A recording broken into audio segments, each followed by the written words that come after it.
Hi everybody, this is the Baseball Hut, the amazing, spectacular, terrific, the great one, the People's Champion, your host, the Hut, and welcome back to the Baseball Hut. And this is the first inaugural episode of the Insane Asylum on the Baseball Hut, known as WFAN.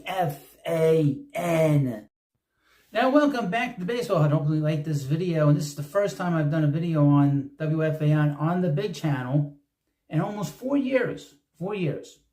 And the reason I decided to do that is because there's so much going on with the Mets. Obviously, with them reaching the month of July, we're going to be hitting the All-Star break.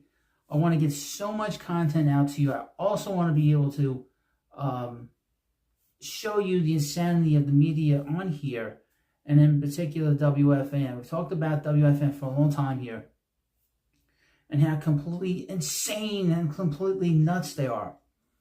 All off season, they did nothing but bury the Mets.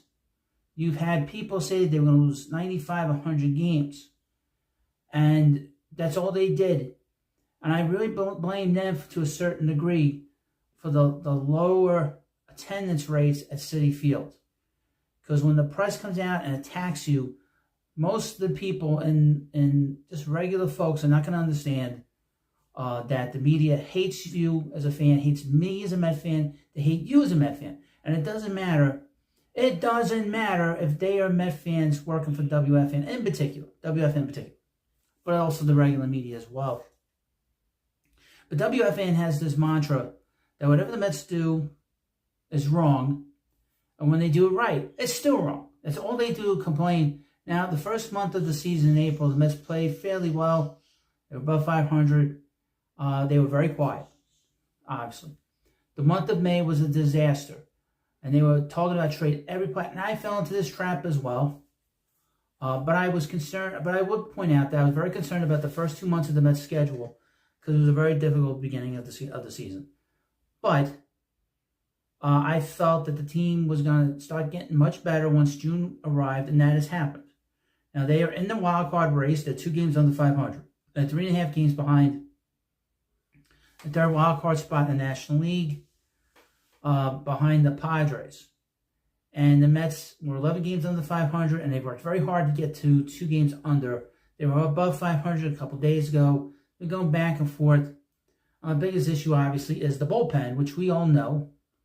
And that's been a problem from the very beginning, specifically when they started losing players like Brooks Raley to injury. Edwin Diaz hadn't pitched well. They now have lost Drew Smith. And they're having to ask guys that aren't very good to take on more of a role. And that's why you're seeing a guy like Jake Diekman, who was the second lefty out of the Mets bullpen coming into the season, given more responsibility than he should deserve. But we have these clowns at WFAN, like I said, just completely always attacking the Mets. You can never take a break. You can never do anything without them making some stupid comment and overreacting from one extreme to another extreme.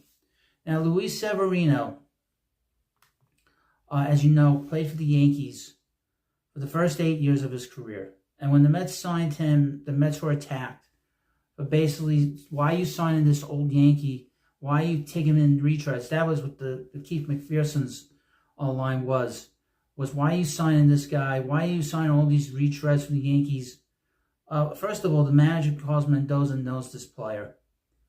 But he's coming off injuries. This guy has been nothing but injured. Now, last year he pitched terribly, but he's a guy that has not pitched regularly since 2018. He's gone 5 seasons. 1, 2, 3, 4, 5.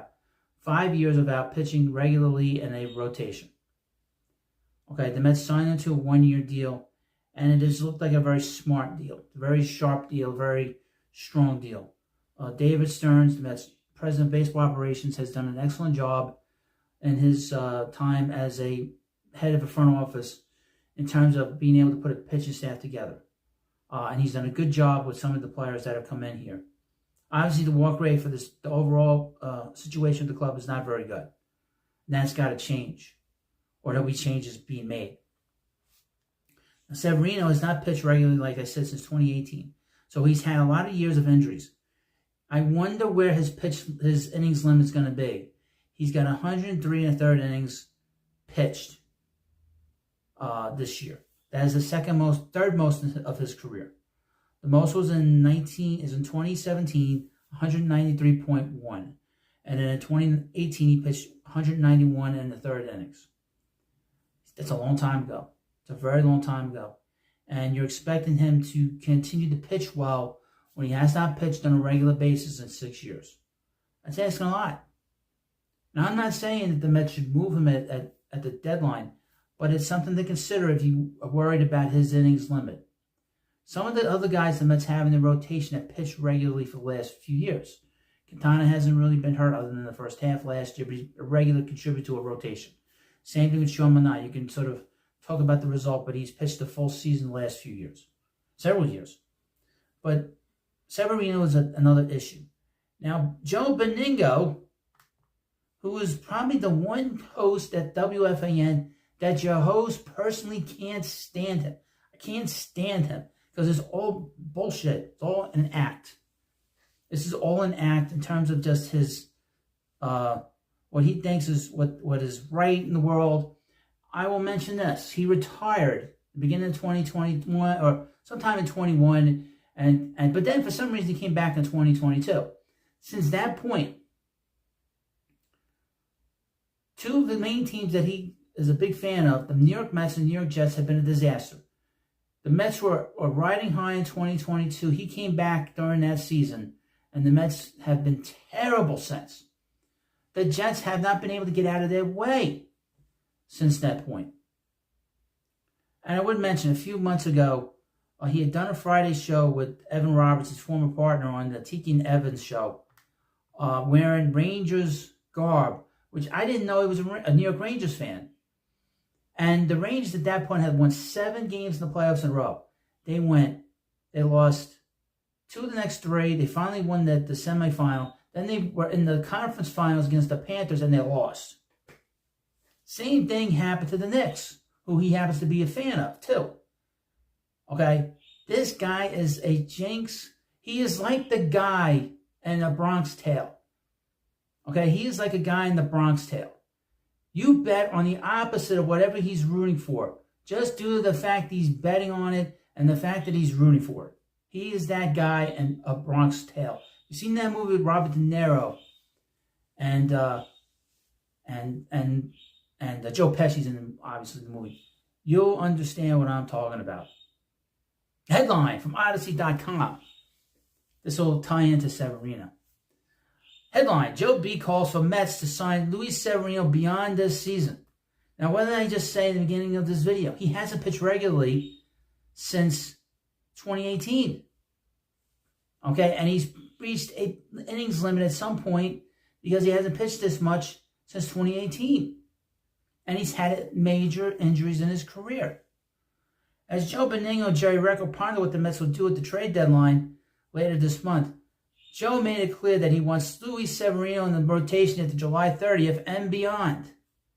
Yo, bro, sign Severino, Joe said. This is the monkey crap. This is the level of intelligence, the level of IQ we're talking about at WFAN. And this guy's lauded. He is like, they all love him at the station. He is a moron. And he's a terrible fan. This is the same guy that during the Giants-Jets game back in the fall left the game early because he thought the Jets were going to lose. The Jets won the game. He came running back into the stadium doing the Victor Cruz cha-cha. He's just a fool. Sign Severino, bro. If they got rid of Manaea or Quintana, I don't have a big problem with that. But I want Severino signed. Now, Quintana is a guy, he's going to bounce around. There's one lefty that's going to get moved. It's probably going to be him because he's just going to get moved. People love him. The front offices love that guy. Manaea, I can see, but Manaea has another year on his contract. But my thought is, we'll get into it. Severino has proven to be a bargain 1 year signed by David Stearns and company, as the oft-injured righty has remained healthy up to this point, as well as effective. Oh, we'll get into that in a moment, won't we? Posting a 3.42 ERA across 16 starts. So far, he has more than earned his $13 million deal. Of course, If the Mets fall into another swoon like they were earlier this season and are a few games back of a playoff spot, Stearns could suggest to Steve Cohen that selling off their expiring contracts to further replenish the prospect pool would be the best case scenario. But Joe wouldn't want Severino to be included in that. Nor would he want JD Martinez to be part of that if the Mets are still within striking distance of a wild card spot. If you were 2 games out of the wild card, they're going to sell JD Martinez. How is Steve Cohen possibly selling that to the fans? How is he selling anything to you, you clown, you fool? You old fart. Luis Severino, like I said, has been injured for 5 seasons. Okay, the Mets got him at a bargain. If you bring him back next year, maybe you sign him for 1 year. Maybe 1 year. And an option. But if you do more than that, you will get burned. And this is the same asshole who come on the air and say, well, hey bro, I didn't think the Mets should have done that. That's how they are. This is how WFAN is. Now, JD Martinez is a different story. You hold on to him as long as you can. But, again, even with all this stuff going, the Mets are 3.5 out of the last wild card spot. They're still in this thing. So there's no reason for the Mets to sell now. And now we'll list what's today, 6th. As I'm recording this, we got 24 days until the trading deadline. There's no reason to trade JD Martinez. Selling one of the stars is a different story. If you feel that Severino has hit that wall, then I would mention, he said this on Friday on WFAN. On Friday, Severino went up against the worst offense in baseball, and the Pittsburgh Pirates. He gave up 3 home runs to a team that doesn't hit home runs. He gave up 7 runs in 6 innings. The guy could not get on top of his 4-seam fastball when he was throwing it to the Pirates. This is after Beningo said he wanted to keep him. This is what I mean. He is like that big fat guy in a Bronx Tale. If he's betting on something, do the opposite. Because this is who he is. He is a jinx. A black cloud. Get off the air. Do your little podcast. Get off the air. Get off of WFAN so we don't have to listen to this nonsense. And this is another and the first episode of the Insane Asylum on the Great Ones channel, the Baseball Hut. And of course, it's also known as WFAN. They're coming to take me away, ha-ha. They're coming to take me away, ho-ho, hee-hee, ha-ha, to the funny part.